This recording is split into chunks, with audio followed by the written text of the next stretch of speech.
use your expectations to create empathy and use empathy to close the gap.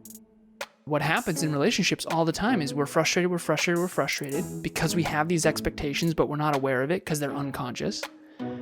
And they build up over time, and all of a sudden you have this blow up when you could have easily released the pressure along the way with vulnerable communication. Next Level Nation, welcome back to another episode of Next Level University, where we help you level up your life, your love, your health, and your wealth. We hope you enjoyed our latest episode number 1457, Hiding from Something Doesn't Make It Go Away. Today, for episode number 1458, are your expectations creating frustration? It is pouring out right now, so if you can hear anything, it's rain outside my window. On my window pane, if you will. I was hanging out with a couple friends the other night, Alan, and we were having a conversation about being on time. And one of the people said, if I told you I was going to be at your house at 5 o'clock and I showed up at 5:15, would you be upset? And I said, I don't know if upset is the word, but I would be frustrated most likely. And she said, that's so weird because if you were late coming to our house, I wouldn't be offended at all. And I said, well, you have to understand your standards create your expectations. So my standards are, I like to be on time. That's just the way I am. So I also have those same standards for other people, where if you don't care about being on time at all, you're not going to care if I'm late, because in your mind, it's not something you value. It's not something you practice. Just like, what's a good example of this? If I like my steak well done, which I do, and I don't like steak, but if you're going to cook it, burn it for me. And I assume Alan wants the same thing. You didn't see it if you're listening, but he made a very egregious face towards me when I said that. If I was to make your steak the same way I made my steak, that would probably frustrate you. But my expectations and my standards are, if you're going to cook it, you cook it. And you do it well. You do it well done. Because I don't really like steak that much. Your expectations of yourself are probably also the expectations that you're putting on other people. Sometimes they might not be realistic. So Alan doesn't value being on time as much as I do. He's doing other things. Where for me, I reverse engineer my day on how do I make sure I'm on time. Well, I'm going to be off this meeting 5 minutes early. That should be good. Alan's not thinking that way. But Alan has also never said anything to me anytime I've been late. Because for him, it's not really something he thinks of that much. So I wanted this to be a hyper-conscious episode that would hopefully be valuable, but it would make you think. Are there places in your life that your expectations are being put onto other people, and that's creating disappointment that has never been communicated?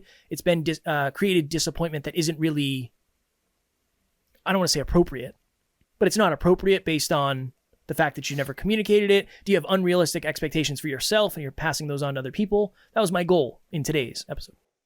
I believe all frustration is an opportunity to improve. Emilia and I were talking about this yesterday. All frustration, two things. Number one, all frustration, I believe, comes from some form of a core value in conflict. So, for example, if I'm late and Kev has a core value of being on time, punctual, he might be frustrated with me. If I have a standard of excellence for our work and so I'll give you an example. Kev never updates his email signature. Oh, goodness. Shots fired out of nowhere, so I didn't see this coming. Shots fired. I have a higher standard for email hygiene, calendar hygiene, email signature hygiene, for lack of better phrasing. So whenever I'll notice and I'll screenshot when Kevin doesn't update his email signature, and I'll just say, hey, can you update this? So two things. Number one, all frustration, I think, comes down to a core value in conflict. So obviously I have a higher standard and I value our email signatures. Just a little thing, but it's a thing. Kevin values being on time. Both valuable things. If him and I are emotionally mature enough to understand that we are projecting on our standards onto each other and we can handle it with grace, here's what we do. I say, hey, Kev, can you please update your email signature? You say, hey, Alan, can you please be on time? Now we both get better. versus emotionally immature people might lash out at each other or bottle it up and then eventually blow up, or just ignore it completely. And if you do that third one and you just ignore it completely, you're really not looking toward an improvement-oriented future. So I often joke with Kevin, I say, I know I'm a pain in the ass. And if there's any kids listening, I apologize for the swearing. But hopefully the pain in the butt is, I know that it is. It's constructive. I'm not just going to be a pain in the butt for no reason. I'm going to be a pain in the butt in terms of helping us level up. And where you've been a pain in my butt, for lack of better phrasing, with punctuality or things that you have higher standards, I've also improved. And so the two main things, again, are every frustration that you have with a friend, with a family member, with an intimate partner, with a colleague, try to find the core value that's in conflict. Maybe it's excellence. I have a high standard of excellence for our work, and maybe Kevin's excellence isn't as big of a focal point. But when it comes to punctuality, he has a standard of punctuality that's far above mine. So core values in conflicts, standards in conflicts. The second piece is if you can communicate properly, effectively, vulnerably about these things, now both parties have an opportunity to grow. And I think that in an intimate relationship in particular, I live with Emilia, and if we weren't good at this, we would be in so much trouble because she has certain standards for the way we take care of our pets way higher than mine. And I have certain standards for the way we operate productivity-wise in terms of our offices and our Wi-Fi and our technology. I have way higher standards with our tools for success and our technology than she does. She has way higher standards for the way the home is set up and the plants in it and the pets. And so if we weren't good at communicating our frustrations and then helping each other level up, we would be in a lot of trouble. And I think that there's a really good opportunity for everyone to coexist with other people more effectively and improve. Do you find that one of you is, because this is how it's been for Tara and I and many different things, one of you is piloting because your expectations, that person's expectations usually end up in frustration because the other person is just, I don't want to say blind to it, but there are certain things where it's like, I never would have thought of that. Ever. Yep. 100%. What I've started talking about a lot is in business, what's called a DRI, a directly responsible individual. And in your relationship, this would be very helpful for everybody. I am the DRI, the directly responsible individual for the kitchen. I have higher standards. Kitchen man. I'm kitchen man.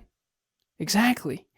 I have higher standards in fitness, in macronutrients, micronutrients, nutrition.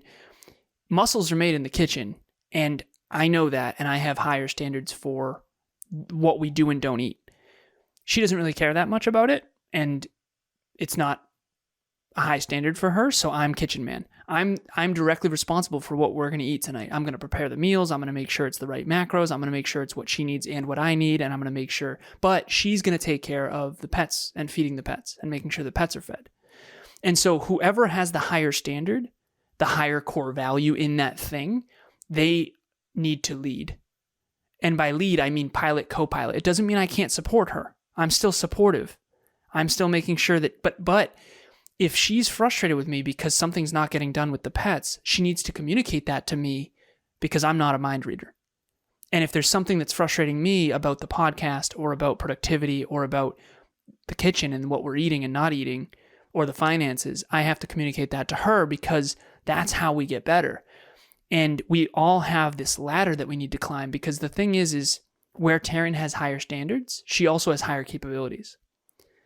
And where Emilia has higher standards, she also has higher capabilities. So what you have to do as a leader when you're the pilot and the other person's the co-pilot is you have to be empathetic and compassionate for the fact that they can't jump 10 rungs and immediately be, she's had pets her whole life. I've never had a dog. And now I have 2 cats and a dog, and I've never really taken care of, I've never been the primary caregiver of pets before.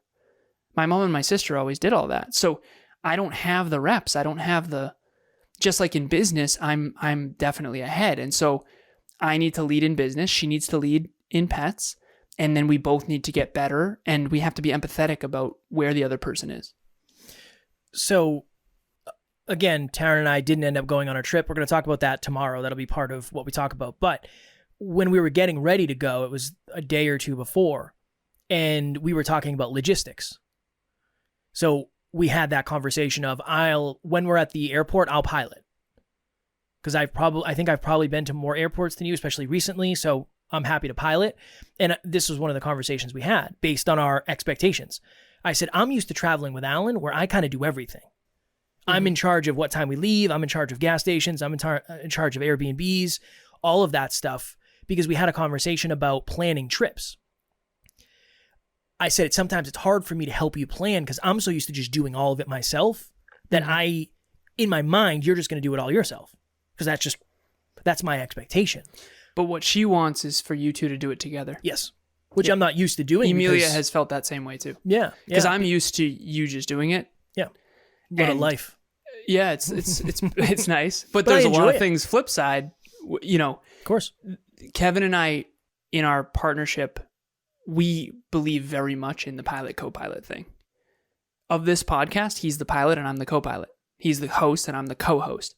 When it comes to our business and running our business behind the scenes, I'm the pilot and he's the co-pilot. And that's why you'll hear him say things like, well, what do you think about the business of this, and this? Like, what was it on the last episode that you asked me? There was something about business that you were asked. Oh, on the team huddle, what's it? Most important win, most important improvement? Yeah, I'm running that stuff. He's running the show and we're both running the whole thing. So, but at the end of the day, to bring this back to the original point of the episode, if you're projecting your standards, your expectations onto other people, you have to be aware of that because it's going to hurt the relationship if you're not. Yeah. And it's a good opportunity for communication. Is if you say, these are or these were my expectations. I just think it's a good opportunity to have a difficult conversation. It makes a difficult conversation a little bit easier because at least you can understand and empathize where the person is coming from. It makes total sense that you wouldn't plan a trip the same way I would plan a trip. I just have way more reps doing it. Mm-hmm. And if I'm doing it with you, I'm going to do it. It's just I'm used to being the pilot. Where that doesn't necessarily carry over to other relationships, other friendships, anything else. The expectation thing is controlling way more of our outcomes, our moods, our frustrations, our triggers than I think I've ever given credit to. My name is Nathan Schwarman. I'm from Lawrence, Kansas. I've been a client of Alan's for coming on 2 years now, and I really can't recommend his program enough. Alan's always there for me with great advice and holding me accountable every step of the way, and really leading by example. I've grown a lot in his program, but he's grown alongside with me, so I'd really recommend joining up on the program and joining the community. I said this recently. I think frustration is the achiever's emotion. Anyone who has specific, clear goals, it's very easy to get frustrated because you're very much up. Okay, so I'll use fitness as an example. If you have very clear fitness goals, you can't just eat anything. So when you go out to eat with other people, there's a lot of potential conflicts of, hey, I can't. Okay, here's another example. If you're a vegan and you go out with a bunch of friends who aren't, you're going to feel like a pain in their butt, but that's because you have higher standards for what you eat than they do.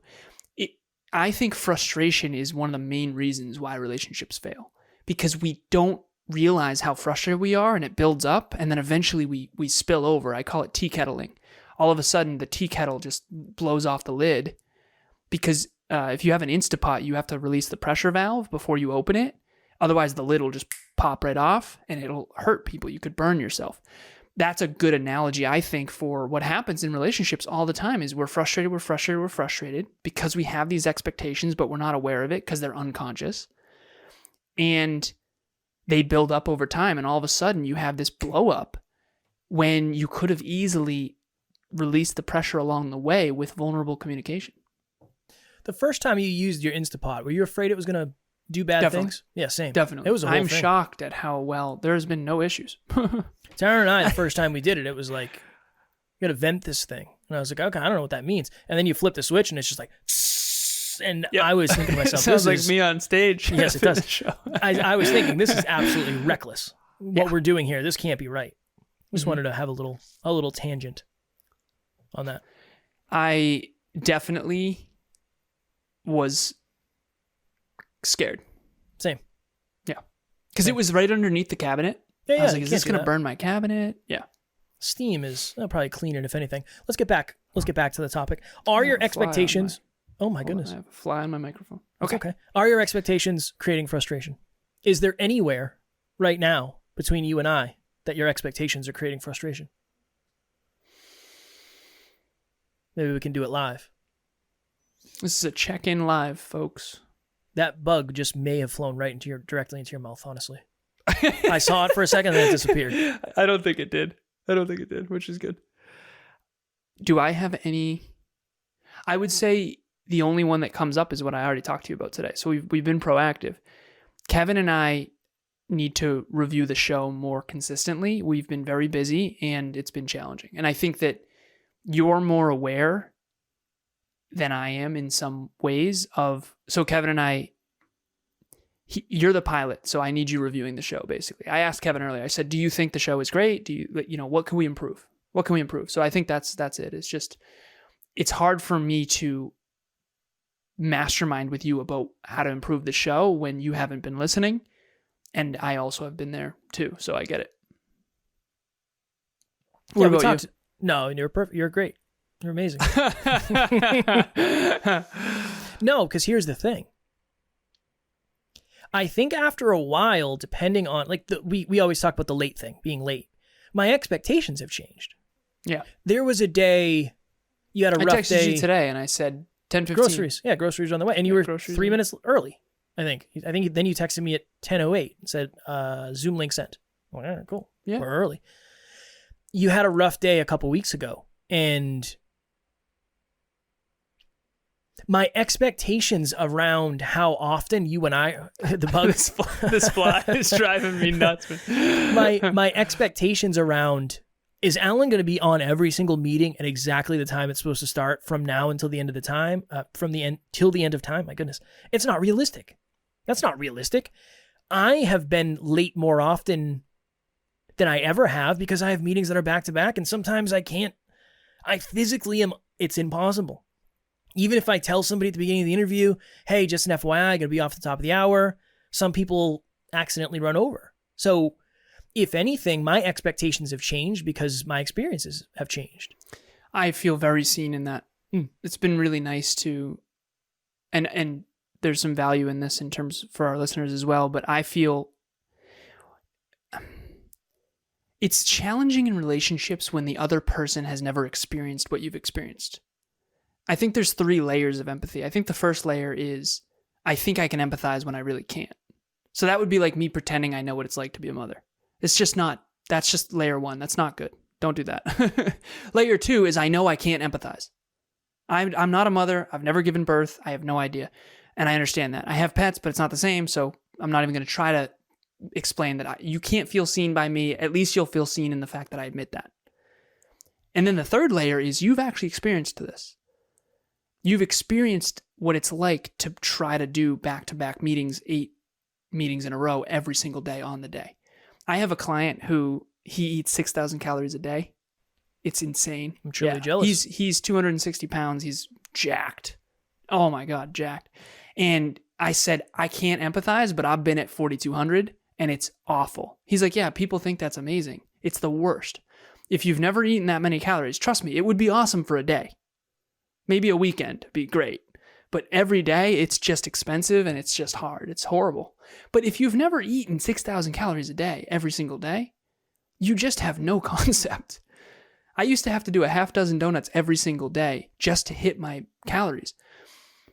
And so the third layer of empathy is actually experiencing it. And I feel very seen and heard in this. And to bring this back to expectations, it's almost like if you've never experienced what the other person's experienced, you almost can't be accurate with your expectations.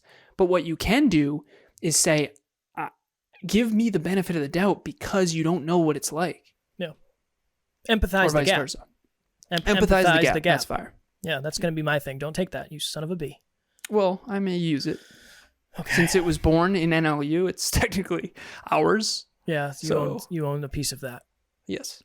Okay. Well, I guess we'll Empathize the gap. Empathize the gap. You're not going to know. Your expectations very rarely are going to be actually accurate. I mean, I can't tell you how many times I've had expectations and it's not. Here's a really good thing.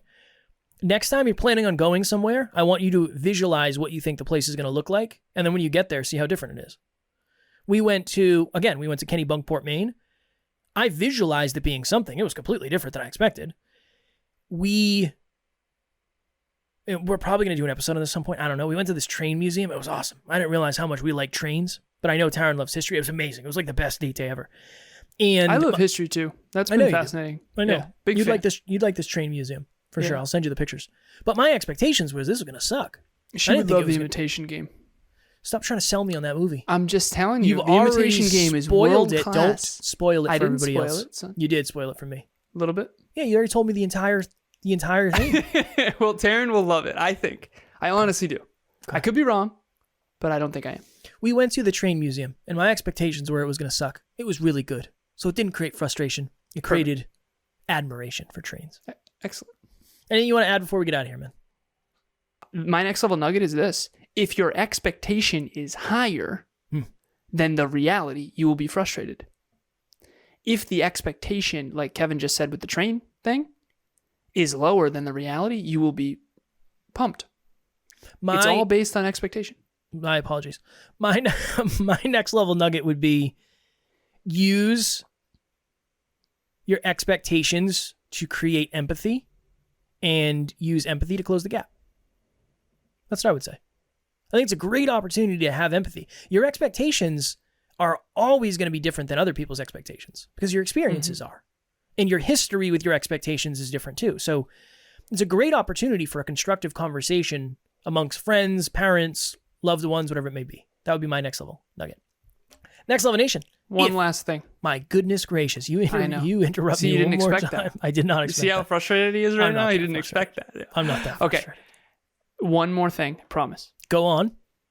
I always say if you take your frustration and you transform it into fascination, take your frustration, turn it into fascination, and then turn it into transformation. So, Kevin is frustrated that I interrupted him. He could be fascinated. Why do you keep interrupting me? I am fascinated.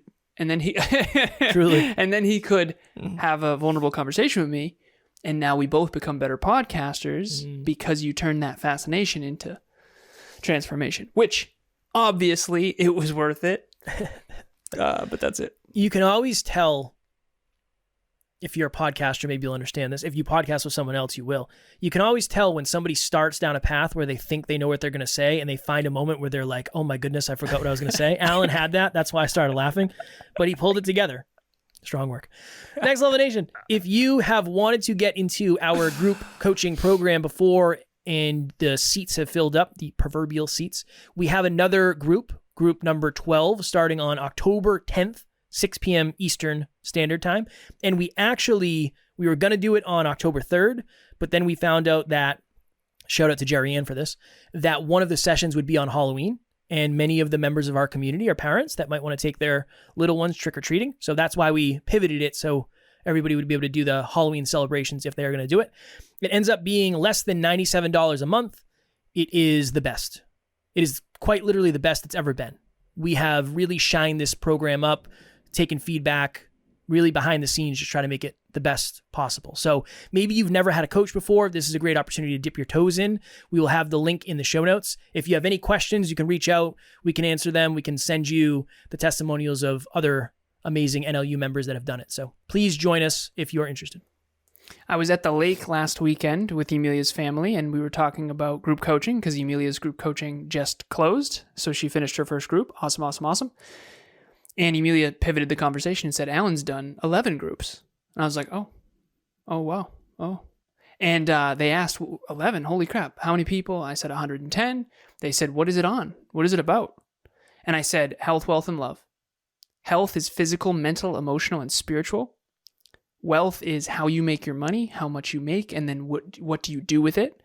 And then love is friends, family, intimate relationship, colleagues, mentee, mentor, colleagues, how to succeed in relationships. And I said, at the end of the day, it's really what we never learned in school.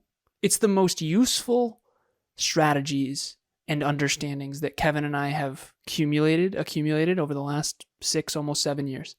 And it's the very best of everything that we do condensed into one 6-session, hour-long program. So if you want to do group coaching, please sign up. It is the value compared to the price is so big. So big. I am convinced of that. Okay. Also, if you want something free and are not ready to pay to play, we have book club every Saturday, 12:30 p.m. Eastern Standard Time. We're reading a book called Limitless by Jim Quick. The best way I can describe this book is it is all of the personal development fundamentals, limiting beliefs, how to stay disciplined, how to stay motivated, what's your mindset, growth versus fixed. It's all of the simple fundamentals explained in a simple, powerful way. And we discuss the book every single week. And I hope that you join. The link to register will be in the show notes. Tomorrow for episode number 1459. I feel like we've been in the 1400s. Feels like forever. I know. Is that true? Yeah. Our episode tomorrow is how much do you trust yourself? I had a very challenging decision to make over the last couple weeks. And Tara and I guess you could say. And it fell on self-trust. And I had to say, how much do you trust yourself, Kev, to make this decision? So we're going to talk about that. As always, we love you. We appreciate you. Grateful for each and every one of you. And at NLU, we don't have fans. We have family. We'll talk to you all tomorrow. Transform your frustration into transformation. Next Level Nation.